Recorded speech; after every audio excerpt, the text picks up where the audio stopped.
Welcome to 30-Second Chances, where we ask deep, contemplative questions and provide far too little time to formulate thoughtful, reflective answers. My guest today is sound designer Jim Stout. Jim, how you doing? I'm doing well. Thank you. Good, good. Glad to hear it. Okay, you know the drill. 30 seconds on the clock and then on to the next question. Are you ready? I hope. Okay, question number one. How would you describe your job to a 5-year-old? I've had to do this. So my job is to create the sounds that people hear on TV and radio. So basically, whenever you hear something in a video game or in a TV or a movie or a show or something, or even a commercial, Daddy might have done that sound. Question number two. What's the most challenging sound design project you've ever worked on and the one you're most proud of? Maybe they're the same, maybe they're not. I'm probably most proud of it was actually a product for Roland. It was called the Beyond Fantasia collection. The Roland D50 has a very, very special place in my heart. It was probably the first WoW synthesizer. So when we designed that collection, the whole basis for that idea was to take the D50, basically time travel it to today, and with all the knowledge. Question three. How has the growth of immersive audio impacted your work as a sound designer? Immersive audio, it's made it a little bit harder because immersive audio, everything has to be very quiet. And it's quite hard to get quiet these days. You can denoise things only to a certain extent, but immersive audio, it's hard. Yeah, I haven't done a lot of it just yet because most of that stuff is done after the fact, but designing immersive audio is definitely a lot more. Question four. What's the worst mistake you've ever made in a professional setting? I can only choose one, huh? Gosh, worst. I don't know. I mean, in a professional setting, I guess would be the time I tried to sell my HR-16. A guy offered me a trade for a TR-909, and I turned it down. Yeah, that actually happened. You can guess how long ago that was. Next question. What would 15-year-old you be most and least impressed with about you now?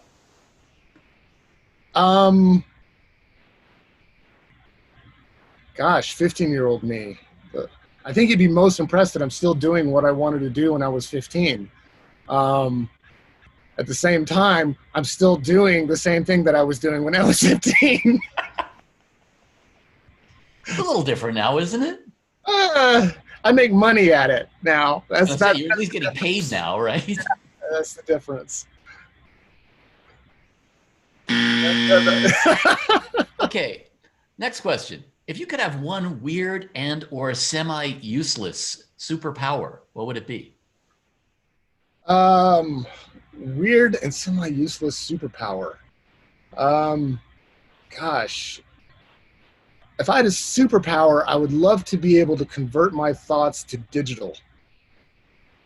That would be amazing. So I could score a song in my head and immediately transfer it to ones and zeros. That would probably be a superpower that I would like. A digital interface superpower. Would probably call for some kind of embedded plug, though, wouldn't it? Too late. Okay, I'm going to put 30 seconds more on the clock, and I'm going to give you that time to either answer for me a question you wish I had asked you, shamelessly plug something that you're working on, or just riff on whatever. Ask me a question, anything you want, and go.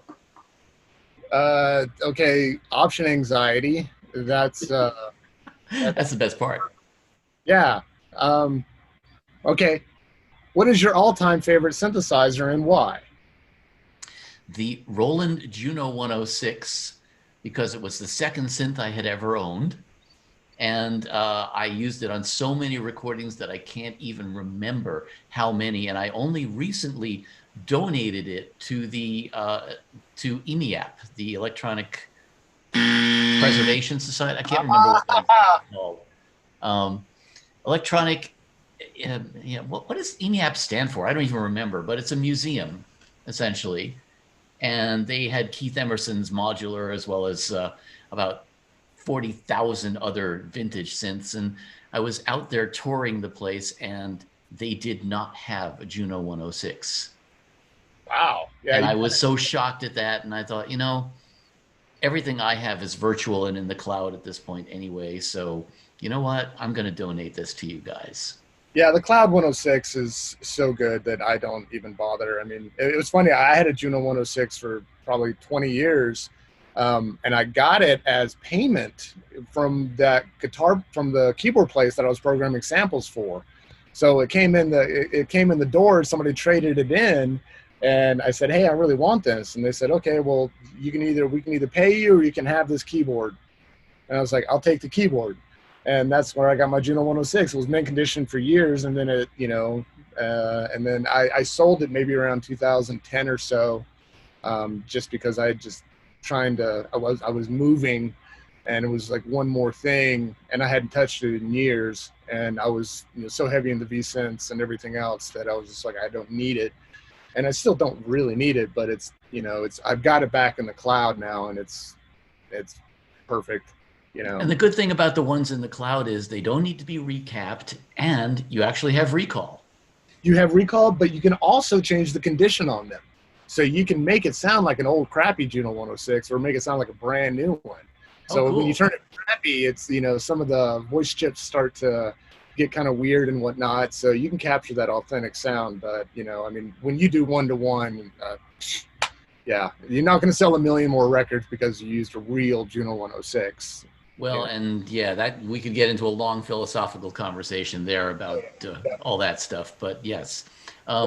Okay. Well, that concludes our game. Thank you for playing. Thank you for being our guest. It was great fun. So, yeah, it's like, wow, some things I haven't thought about in a while. That's the point, right?